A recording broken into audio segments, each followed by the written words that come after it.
నమస్తే. ప్రస్తుతం గాంధీ భవన్లో ఉన్నాం. మెట్టు సాయి కుమార్ అన్నవారు ఫిషర్ కార్పొరేషన్ చైర్మన్. సో రాష్ట్రంలో చూడొచ్చు కాంగ్రెస్ పార్టీకి అనేక చేదు అనుభవాలను ఒకసారి మాట్లాడదాం. మరి అన్న ఒప్పుకోడా? ఏందన్నా మంచి జీవన్ రెడ్డిని మీ పార్టీ ఎందుకు కోల్పోతారు? ఎందుకు ఎలగొట్టారు? మీరు ఎలగొట్టిరా ఆయన వెళ్ళిపోయిందా? ఏం జరిగింది అసలు? నేను మీకు చెప్తున్నాను, మీ జర్నలిస్ట్ సమాజానికి 1985 నుంచి 2024 వరకు జగిత్యాల కాంగ్రెస్ పార్టీ అభ్యర్థి ఆయన పోటీ చేశారు. ఉమ్మడి ఆంధ్రప్రదేశ్లో కూడా ఎవ్వరికి రాని అవకాశం ఆయనకు వచ్చాయి. 9 సార్లు శాసనసభ అభ్యర్థిగా, 3 సార్లు పార్లమెంట్ అభ్యర్థిగా, ఒకసారి శాసనమండలి అభ్యర్థిగా. ఇన్ని అవకాశాలు 40 సంవత్సరాల్లో మీకు 140 సంవత్సరాల రాజకీయ అనుభవం మీకు ఇచ్చిన తర్వాత మీరు ఇట్లా మారితే మంచిదేనా? ఇంకోటి, ఎమ్మెల్సీ గారు మీరే ఉంటారు, ఎమ్మెల్యే పోటీ చేస్తారు, అవకాశం ఇచ్చినాం. అప్పుడు కూడా ఎమ్మెల్సీగా మీరే ఉంటారు, పార్లమెంట్ అభ్యర్థిగా పోటీ చేస్తారు, అప్పుడు మీకు అవకాశం ఇచ్చినాం. కాంగ్రెస్ పార్టీ నాయకులకు ప్రధానమైన పార్టీ కదా, వ్యక్తి కాదు కదా. ఒకటి చలో ఇచ్చినాము, అప్పుడు మీకు గుర్తురాలేదా? ఒక వ్యక్తికి ఒకటి 10 మీకు గుర్తురాలేదా? ఇచ్చినాము, గౌరవించుకున్నాము, అప్పుడు మీకు మర్చిపోయారు. 2024 పార్లమెంట్ ఎన్నికల్లో 17 పార్లమెంట్ అభ్యర్థుల్లో ఎవరైతే ఎమ్మెల్యేగా పోటీ చేస్తారో వాళ్ళకి ఎంపీ టికెట్ ఇవ్వద్దు అని చెప్పి అధిష్టానం నిర్ణయించినా కూడా ఉమ్మడి కరీంనగర్, ఉమ్మడి నిజామాబాద్ వాళ్ళందరూ కూర్చొని జీవన్ రెడ్డి గారి పేరు ప్రతిపాదించి జాతీయ స్థాయిలో ఒప్పించి తీసుకొచ్చినప్పుడు అప్పుడు మర్చిపోయారా కాంగ్రెస్ పార్టీ చేసిన మేలు గురించి? అరే మీరు పెద్దలు 40 సంవత్సరాలు రాజకీయం చేసినారు, ముఖ్యమంత్రి రేవంత్ గారి గురించి మాట్లాడతాము. అరే మీరు ప్రతిపక్షం గురించి మాట్లాడండి, దుర్మార్గం వాళ్ళు మాట్లాడండి. కాంగ్రెస్ పార్టీ గురించి మీరు మాట్లాడితే చెప్పండి.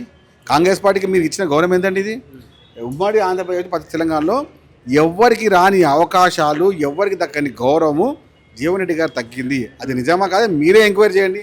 తప్పునా నాకు చెప్పండి. మీరు చెప్పిన ప్రతి మాట ఏమి తప్పుందా?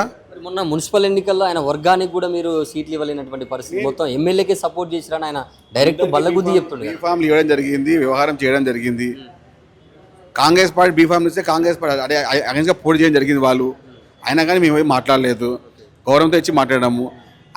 ఆయన కడుపులో ఒక మాట, పైన ఒక మాట మాట్లాడుతూ ఉన్నారు. కాంగ్రెస్ పార్టీ మీకు ఇచ్చినటువంటి అవకాశాన్ని ఇంకెవరికి ఇవ్వలేదని చెప్పి ఉమ్మడి ఆంధ్రప్రదేశ్లో, తెలంగాణలో అని చెప్పి ఎవరైనా నిరూపిస్తే నేను అప్పుడు మాట్లాడతాను, నా తప్పని ఒప్పుకుంటాను. నేను ఎక్కడ తప్పు మాట్లాడలేదు.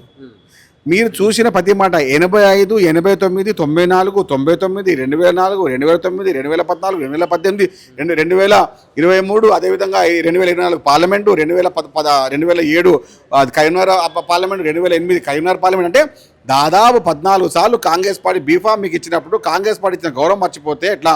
2018, 2023లో ఎమ్మెల్యే టికెట్, ఎమ్మెల్సీ ఉన్న మీకు ఎమ్మెల్యే టికెట్ ఇవ్వడం జరిగింది. 2024 ఎమ్మెల్యేసీ ఉన్నా మళ్ళీ మీకు ఎంపీ టికెట్ ఇవ్వడం జరిగింది. అప్పుడు మీకు తెలియలేదా? మీరు ఒక పదవిలో ఉన్నారని మీకు తెలియలేదా? కాంగ్రెస్ పార్టీ ముఖ్యమంత్రి గారే కదా అప్పుడు అధ్యక్షుడు ఉన్న మీకు టికెట్ బీఫామ్ ఇచ్చి 2 సార్లు, అప్పుడు మర్చిపోయారా? ఎక్కడ తొక్కిరండి? మంత్రి శ్రీధర్ బాబు ఇంకా చాలా మంది మంత్రులు 3 పోయినట్టు, మరి వర్కౌట్ కాలేదా? జీవన్ రెడ్డితో మాట్లాడితే ఏం మాట్లాడింది అసలు? నేను మీకు ఏమంటున్నా, అదే ఇప్పుడు నిద్రపోతుంటే లేపొచ్చు, నిద్రపోతున్నట్టు నటించమని మనం లేపలేము, అది మనతో కాదు. అంటే ఇప్పుడు జీవన్ రెడ్డి నిద్రపోతున్నారా? ఏమో నేను ఇప్పుడు రాజకీయం మీరు చేస్తున్నారు కదా, జగిత్యాల్లో ఇంకో సెకండ్ క్యాడర్ లీడర్ని తయారు చేయలేరు. ఎప్పుడు ఎన్ని అభ్యర్థి మీకు కాదన్నమ్మా, రాజకీయంగా మాట్లాడు. కానీ రేవంత్ రెడ్డి గురించి మాట్లాడతాము, కాంగ్రెస్ పార్టీని తొక్కేస్తాము. ఏంది ఇప్పుడు సెకండ్ క్యాడర్ తయారు చేయలేదని చెప్పేసి, లేకపోతే ఆయన పార్టీ చెప్పినట్టు ఇంటలేడనా, లేకపోతే ఆయన పార్టీకి అనుకూలంగా లేడనా, ఎట్లా అసలు ఏం జరిగింది? మీరు మాట్లాడుతున్న మాట మీకు ఏం చెప్తున్నా, కాంగ్రెస్ పార్టీ వ్యవస్థలో ఉమ్మడి ఆంధ్రప్రదేశ్లో, ప్రస్తుత తెలంగాణలో 14 సార్లు కాంగ్రెస్ పార్టీ బీఫామ్ తీసుకున్నటువంటి ఘనత జీవన్ రెడ్డి గారిది. ఇంకేం చేయాలి, ఇంకెన్ని అవకాశాలు ఇవ్వాలి, ఇంకెంత గౌరవం ఇవ్వాలి?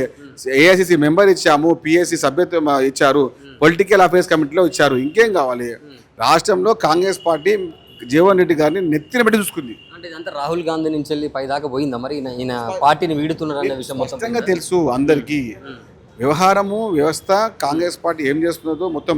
అరే ఏఐసిసి ఇన్ఛార్జ్ ఫోన్లో మాట్లాడారు, ఏఐసిసి ఇన్ఛార్జ్ ఇంటికి వెళ్ళారు, సిడబ్ల్యూసీ నాయకులు ఇంటికి వెళ్ళారు, మంత్రులు ఇంటికి వెళ్ళారు, ఎమ్మెల్యే ఇంటికి వెళ్ళారు, పీసీఆర్ ఇంకేం కావాలి మీకు? డైరెక్ట్ మీ ముఖ్యమంత్రిని ఒక పార్టీలో ఉండి కూడా ఒక మాట కూడా అన్నాడు కదా. మీరు ఏం చేస్తారు ఇప్పుడు పార్టీలో? మీరు ఏం చేస్తారు? ఒక పార్టీ వ్యక్తిని కూడా మీరు వీడుకున్నారు కదా. ఏమంటున్నాను, మీరు మాట్లాడే ప్రతి మాటని మీకు గౌరవించినాం కదా. కాంగ్రెస్ పార్టీ వ్యవహారంలో ఉన్నప్పుడు ఏమనలేదు. ఇప్పుడు ముఖ్యమంత్రి గారి నుంచి మాట్లాడతాము, కాంగ్రెస్ పార్టీ నుంచి మాట్లాడతామంటే ఈయన సమస్య లేదు. మీరు అనే మాటకు మేము గౌరవిస్తామని చెప్తాము, గౌరవిస్తాము. కాంగ్రెస్ పార్టీ గురించి మాట ఎందుకు ఇస్తాము? రేవంత్ గారు సీఎం గారి మాట మేము ఒప్పుకుంటామా?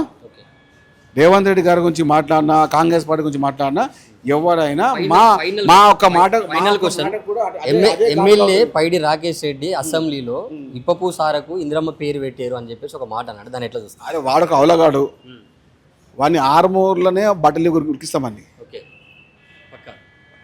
మేము ఒక చిటికేస్తే, ఒక కనసాయిగా చేస్తే ఆరుమూర్లోనే రాకేష్ రెడ్డిని బట్టలిపి ఉరికిస్తాము. రైట్, ఇది మెట్టు సాయి కుమార్ గారు చెప్తున్నటువంటి మాట. సో బీజేపీ ఎమ్మెల్యే పైడి రాకేష్ రెడ్డిని మరి మేము ఇట్లనే కొనసాగితే ఒకవేళ వైఖరి మాత్రం తప్పకుండా రోడ్ల మీద ఉరికించి కొట్టేటటువంటి పరిస్థితి వస్తుందని చెప్పి చెప్తా ఉన్నారు. సో అనేక అంశాలు మాట్లాడినాం. జీవన్ రెడ్డి ఎందుకు పార్టీని వీడినని చెప్పేసి ఒక అంశం. సో రేవంత్ రెడ్డిని కూడా డైరెక్ట్ ముఖ్యమంత్రిని తను నేను నీ సంగతి ఏందో చూసుకుంటా అనే లెవెల్లో మాటలు మాట్లాడి పార్టీకి నేను ఎదురు ఢీకొంటా అని చెప్పేసి అనేక మాటలు కూడా చేసినటువంటి సందర్భం అయితే చూసినాం. సో అనేక అంశాల పట్ల మాట్లాడినాం, తను ఒక క్లారిటీ అయితే ఇవ్వడం జరిగింది. సో పైడి రాకేష్ రెడ్డిని మాత్రం తను ఒక లీడరే కాదన్నట్టు తీసేసారు. చూద్దాం నెక్స్ట్ వీళ్ళ కార్యాచరణ ఏంటి. అసలు వాస్తవానికి రాహుల్ గాంధీ నుంచి వెళ్ళి కూడా ఇప్పుడు జీవన్ రెడ్డి పార్టీని వీడుతున్నటువంటి ఈ విషయం కూడా రాహుల్ గాంధీ దాకా చేరింది. సో పార్టీ అధిష్టానం కూడా ఆల్రెడీ ఒప్పుకున్నదని చెప్పి చెప్తున్నటువంటి పరిస్థితి కనబడుతుంది. సో మొత్తానికి ఈ రాష్ట్రంలో అధికారంలో ఉన్నటువంటి కాంగ్రెస్ పార్టీకి రోజు రోజు చేదు అనుభవం దక్కుతుందా, లేకపోతే ప్రజలు నిజంగానే విశ్వసిస్తున్నారా? మరి పార్టీలో ఉన్నటువంటి సొంత నేతలే పార్టీని వీడుతున్నటువంటి పరిస్థితి. సో మరి ఏం జరుగుతుంది ఈ రాష్ట్రంలో? చాలామంది ప్రజలు అయితే కొంత కన్ఫ్యూజన్ అయితే జరుగుతూ ఉన్నది. సో మరి పార్టీలో ఉన్నటువంటి కొంతమంది కీలక నేతలు మాత్రం క్లియర్గానే ఉన్నారు. ఎవరు ఎటుపోయినా కూడా పార్టీ మాత్రం నడుస్తుంది, ఉన్నటువంటి నాయకులు మాత్రం క్లియర్ కట్గానే ఉంటారని చెప్పేసి మెట్టు సాయి కుమార్ గారు చెప్తున్నటువంటి మాట. చూస్తూనే ఉండండి ప్రజావాహిని.